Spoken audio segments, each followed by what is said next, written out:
I grew up thinking men were dangerous because my mom told me they were. I mean that literally. My first memory of learning about men was sitting at the kitchen table when I was 4 years old. Mom was cutting my sandwich into triangles when she suddenly stopped and gripped my hand hard enough to hurt. "Listen to me very carefully," she said, her voice dropping to a whisper, even though we were alone in the house. "Men are predators. All of them. Every single one. They look normal, they act normal, but inside they're all thinking about how to hurt you." Her eyes were wild, darting toward the window like someone might be watching us. I nodded because I was 4 and Mom was the smartest person in the world, so if she said men were dangerous, it must be true. She made me repeat it back to her. "What are men?" "Dangerous," I whispered. "What do they want to do?" "Hurt me." "Good girl." She kissed my forehead and went back to cutting my sandwich like nothing had happened. That was the first lesson of many that would shape the next 14 years of my life. By the time I was 5, the rules were clear and absolute. No talking to men, no looking at men, no being in the same room as men unless absolutely necessary. And even then, only with Mom present. When we went to the grocery store, Mom would position herself between me and any male shoppers, creating a human barrier. If a man smiled at me, Mom would grab my arm and pull me down a different aisle, muttering about how that was exactly what predators do. They smile to gain your trust. At the park, if boys were playing, we'd leave immediately. Mom said boys grew into men, and the poison started early. Better to avoid them completely than risk exposure. Our house became a fortress against the male threat. Mom installed extra locks on all the doors and windows. She put up blackout curtains so no one could see inside. She got a security system with cameras pointing in every direction. Every package delivery, every maintenance visit, every interaction with a male service worker became an elaborate production of safety protocols. Mom homeschooled me from the beginning, saying public schools were hunting grounds where predatory boys and male teachers could access vulnerable girls. Our curriculum was normal enough, math and reading and science, but woven throughout every subject were warnings about men. History lessons focused on wars started by men, crimes committed by men, oppression enforced by men. Literature was carefully curated to avoid any positive male characters. Science included detailed lessons on male violence statistics and evolutionary psychology that Mom said proved men were biologically programmed to harm women. By age 7, I could recite crime statistics and identify different types of predatory behavior. Mom quizzed me constantly. "What do you do if a man approaches you?" "Run and scream." "What do you do if a man tries to talk to you?" "Don't respond and find Mom immediately." "What do you do if you're ever alone with a man?" That question was always met with Mom's darkest expression. "You're never alone with a man. Ever. I'll make sure of it." My Aunt Diane tried to intervene when I was 8. She was Mom's younger sister and the only family member we still had contact with. Diane came over for Sunday dinner and brought her husband Raymond with her, which immediately sent Mom into a panic. She'd explicitly told Diane never to bring Raymond to our house, that he wasn't welcome, that his presence contaminated our safe space. Diane ignored the rule, probably thinking Mom would be forced to be civil with me watching. The moment Raymond walked through the door, Mom grabbed me and pushed me toward my bedroom. "Stay there until he leaves," she hissed. "Lock the door from inside." But I was curious about this forbidden creature. I'd seen men from a distance in stores and through car windows, but never up close in my own house. I pressed my ear against my bedroom door and listened to the argument that erupted immediately. Diane was begging Mom to get help, saying this wasn't normal, that isolating me from half the human population was abuse. Mom screamed back that protecting her daughter from predators wasn't abuse, it was good parenting. I heard Diane crying, heard her say that Raymond was a good man, that not all men were dangerous. Mom's laugh was bitter and sharp. "That's what they all say. That's what my father said right up until he wasn't." The room went quiet after that. I didn't know what Mom meant. She'd never talked about my father, never explained why he wasn't in our lives. I'd asked a few times when I was younger, and she'd shut down completely, sometimes not speaking to me for hours afterward. I learned to stop asking. After Diane and Raymond left, Mom came to my room and sat on my bed. Her hands were shaking. "I need you to promise me something," she said. "Promise me you'll never trust them. No matter how nice they seem, no matter what they say, men only want one thing, and once they get it, they destroy you." "What do they want?" I asked, not understanding. She looked at me with such sadness. "You'll understand when you're older. Just promise me you'll remember they're dangerous." I promised because I was 8 and terrified by the fear in my mother's eyes. Diane stopped visiting after that. Mom said it was because Diane had chosen Raymond over family, had let a man poison her mind against her own sister. We were alone then, truly alone. No visitors, no family, no friends. Our world shrank to just the two of us inside our locked house with its security cameras and blackout curtains. Mom worked from home doing medical billing, and I did my homeschool assignments at the kitchen table. Our routine was rigid and predictable. Wake up, breakfast, lessons, lunch, more lessons, dinner, TV, bed. The only variations were grocery trips, which Mom planned for off-peak hours to minimize male encounters. By age 10, my social skills were non-existent. I'd never had a conversation with a peer, never been to a birthday party, never played with other kids. Mom said socialization was overrated and dangerous. Other children had fathers and brothers, male relatives who might try to access me through friendship. Better to stay isolated than risk exposure. The internet was heavily filtered. Mom installed parental controls that blocked anything with male content. I couldn't watch movies with male actors, couldn't read books with male protagonists, couldn't access websites that showed images of men. My entire media consumption was curated to reinforce Mom's worldview. Women were safe, strong, trustworthy. Men were predators, violent, dangerous. I didn't question it because I had nothing to compare it to. This was my reality, my normal. I grew up believing that half the human population was actively plotting to harm me, and that my mother was the only thing standing between me and certain destruction. When I was 12, we had to take our cat to the vet. Whiskers had been sick for days, not eating, barely moving. Mom tried to find a female veterinarian, calling every clinic within 30 miles. But it was Sunday, and the only emergency vet available was a man named Dr. Mitchell. Mom debated for an hour whether Whiskers' life was worth the risk of me being exposed to a male veterinarian. She finally decided we had to go, but only after creating an elaborate safety plan. I would wait in the car while she took Whiskers inside. If for any reason I had to come in, I would keep my eyes down, not speak, stay behind Mom at all times.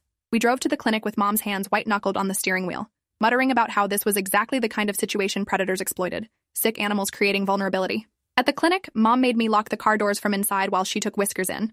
I sat there for 45 minutes watching people come and go. A couple walked out with a small dog. The woman was laughing at something the man said. They looked happy together, comfortable. It was the first time I'd seen a man and woman interact positively, and something about it felt wrong, like I was watching something forbidden. When Mom came back, she was pale and shaking. Dr. Mitchell had asked about me, had wondered why I wasn't coming in to say goodbye to my cat if it needed to be hospitalized. Mom said she'd panicked and told him I was contagious. Whiskers died that night at the clinic. When Mom called for an update the next morning, Dr. Mitchell expressed condolences and asked if I'd want to come by to collect Whiskers' belongings and say a proper goodbye. Mom said absolutely not, that I was too young to handle death. She picked up Whiskers' things herself while I stayed home alone, mourning my cat and confused about why saying goodbye to him was apparently more dangerous than staying home by myself for the first time ever. That confusion was the first crack in my belief system, though I didn't recognize it at the time. I just felt sad about Whiskers and vaguely angry at Dr. Mitchell for existing and making everything complicated. By 13, I was struggling with questions I couldn't voice. Were all men really predators? Every single one? What about male doctors who saved lives? Male firefighters who rescued people? The men I saw through car windows who looked bored and tired and normal? But asking these questions felt like betraying Mom, like doubting the foundation of everything she'd taught me. The isolation was becoming unbearable. I was a teenager with no friends, no social life, no connection to the world beyond our locked house. I started spending more time on the filtered internet, finding ways around some of Mom's controls. I discovered forums for homeschooled kids where I could chat anonymously. I was careful never to mention my situation, just ask general questions about normal teenage life. What's school like? What do you do with friends? The answers painted a picture of a world I'd never experienced, parties and football games and hanging out at the mall. It sounded both terrifying and exciting. One girl mentioned her boyfriend in a post, talking about how sweet he was, how he'd brought her flowers. I stared at that post for an hour, trying to reconcile the image of a sweet boyfriend with everything Mom had taught me. Were there actually good men? Or was this girl just naive, not yet aware of the danger she was in? I asked Mom directly one night during dinner, "Are there any good men? Any at all?"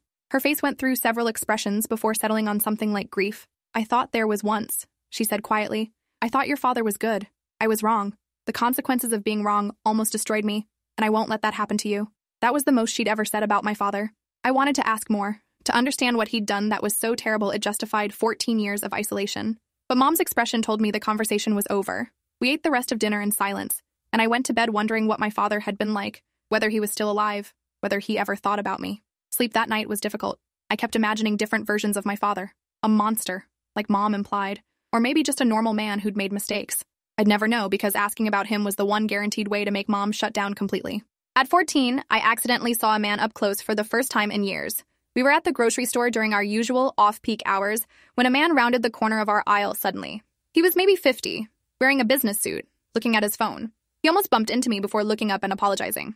"Sorry about that. Wasn't watching where I was going." Mom immediately pulled me behind her, positioning herself between us.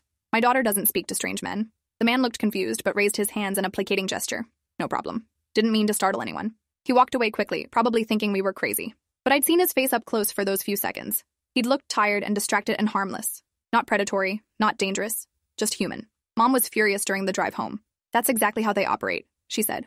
"They apologize. They seem harmless. They make you let your guard down. Then they strike." But he didn't strike. He just apologized and left. He was trying to lure you into trusting him. Building rapport. It's a classic technique. I wanted to argue, wanted to say that maybe not every interaction with a man was a predatory technique. But I held my tongue because arguing with Mom about men never ended well. She'd either shut down or spiral into a panic attack, and I'd learned to avoid both. That night, I used my filtered internet access to research predatory behavior and grooming techniques. What I found did describe manipulation and trust building by actual predators. But it also made clear that normal friendly interactions weren't predatory. A man apologizing for almost bumping into someone wasn't grooming. It was just being polite. The gap between what Mom taught me and what the internet described was becoming impossible to ignore. Something was wrong with Mom's worldview. But admitting that meant admitting I'd been lied to for 14 years, that I'd been kept in isolation for no good reason. It was easier to suppress the doubt and keep following Mom's rules. My 15th birthday was the day everything changed. Mom had baked a cake and we were sitting at the kitchen table when someone knocked on our door. Mom's whole body went rigid. We weren't expecting anyone. She checked the security camera feed on her phone and I watched her face go white. "It's your father," she whispered. "He found us." The knocking continued. I wanted to see him. This dangerous man who'd shaped my entire existence despite being absent from it. Mom grabbed my arm. "Go to your room. Lock the door. Don't come out no matter what you hear." But I was 15 and tired of being protected from something I didn't understand. I pulled away from her. "I want to see him." "You don't know what he is. He'll hurt you." "How?" I asked, surprising myself with my boldness. "How will he hurt me? What did he do to you?" Mom looked like I'd slapped her. She opened her mouth to answer, then closed it. The knocking came again, louder. Mom took a shaky breath and made a decision. She went to the door with me following despite her protests. Through the peephole, I could see a man in his 40s with graying hair and tired eyes. Mom opened the door but kept the chain lock engaged. "What do you want?" Her voice was cold, hard. "I want to see my daughter. It's her birthday. You lost that right a long time ago." She tried to close the door, but he put his hand against it.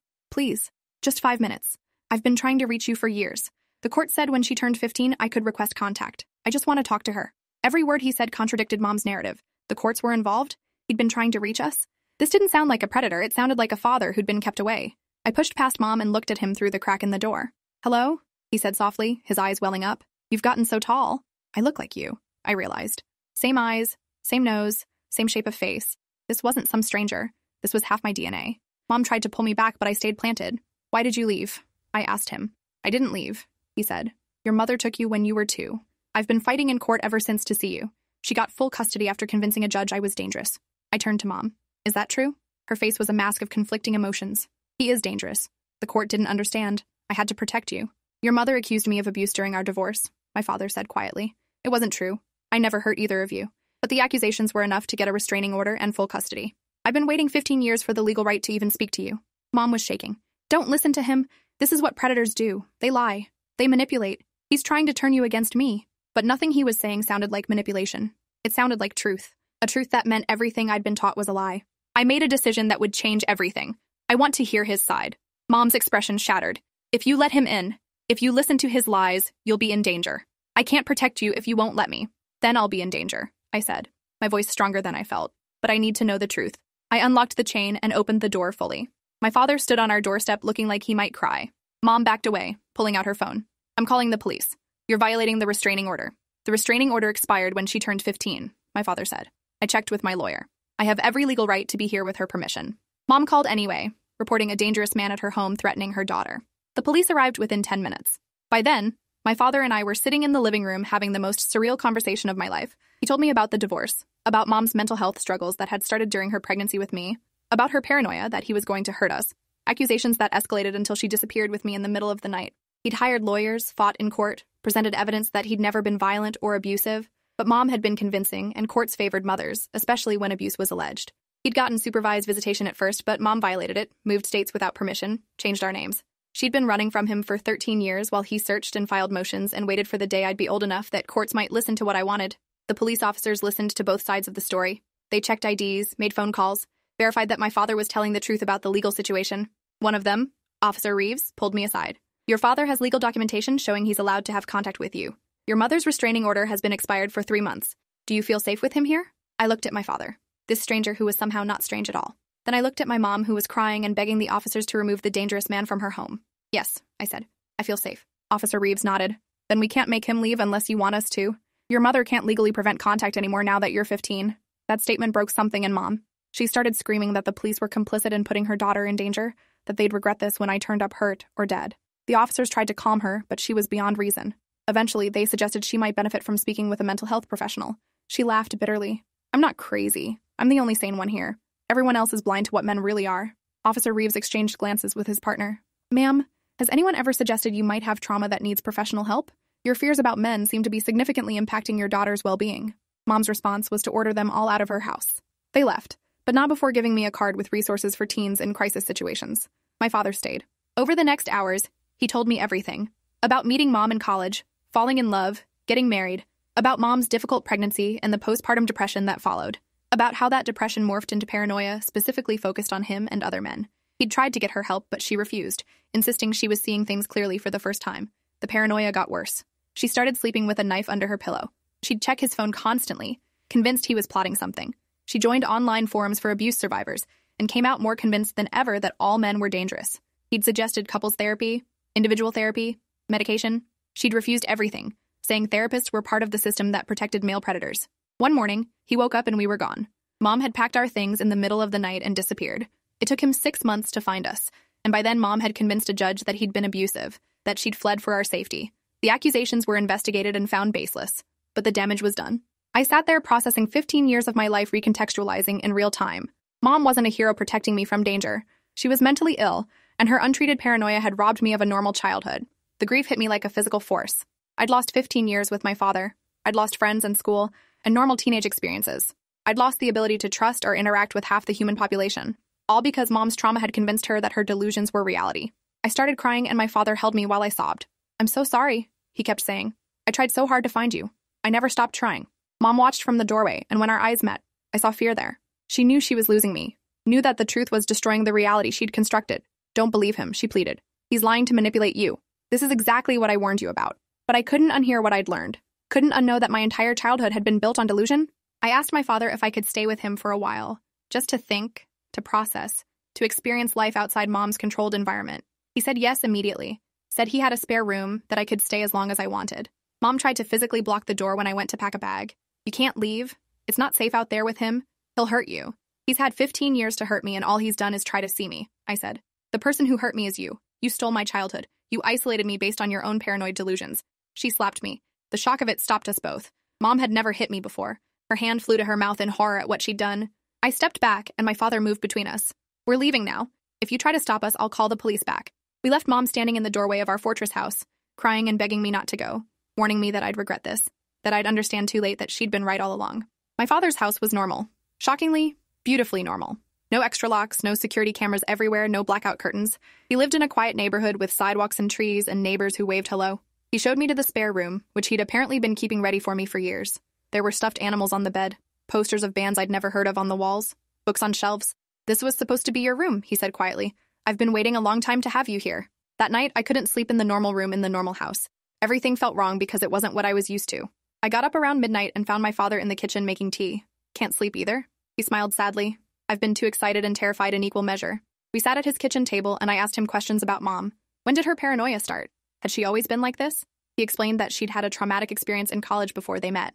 A male student had assaulted her at a party. She'd reported it, gone through the investigation process, and watched him receive minimal consequences while she dealt with PTSD and depression. That trauma was real and valid, my father emphasized. But instead of processing it healthily, it festered and expanded until she couldn't differentiate between her attacker and all men. She started seeing threats everywhere. When she got pregnant with me, the paranoia intensified. She became convinced that my father would hurt me, that all men were waiting to hurt me, that the only safe place was away from men entirely. My father had tried everything to help her, but you can't force someone to accept help they don't think they need. "Do you hate her?" I asked. "No," he said. "I'm angry about what she did, about the years she took from us, but I mostly feel sad. She's sick and she refuses treatment. The person she hurts most is herself. And now you. We need to get you into therapy. You've spent 15 years being taught to fear half the human population. That's going to take time and professional help to unpack." The next morning, my father introduced me to his girlfriend, Patricia. I panicked when I heard a woman's voice in the kitchen, my first thought being that my father had lied, that he had brought a strange man into the house. But it was just Patricia, a kind-faced woman in her 50s, who taught elementary school. She'd brought breakfast and was setting the table when I came downstairs. "You must be Sophie," she said warmly. "Your dad has told me so much about you. I've been hoping to meet you for years." I didn't know what to say to this normal woman in this normal situation. My father noticed my discomfort. "Patricia knows about your mom's situation. She understands you might need time to adjust to being around new people. Take it at your own pace." Over breakfast, I watched them interact. Patricia teased my father about burning the toast. He laughed and stole a piece of her bacon. They had an easy, comfortable dynamic that spoke of years together. This is what normal looked like. Not predators and victims, just people. Patricia left after breakfast, and my father took me to register for high school. I'd never been to a real school, never been around peers, never sat in a classroom. The prospect terrified me.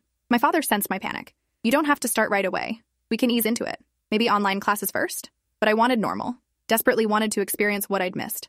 I shook my head. "I want to try." We enrolled me as a sophomore, even though my homeschool education was spotty and incomplete. The guidance counselor, Miss Foster, helped create a schedule that included some remedial classes to fill the gaps.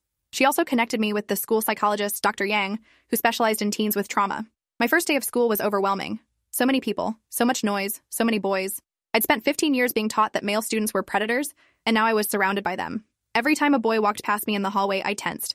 Every time one spoke, I flinched. By lunch, I was having a panic attack in the bathroom. Dr. Yang found me there, brought to me by a concerned teacher who'd noticed my distress.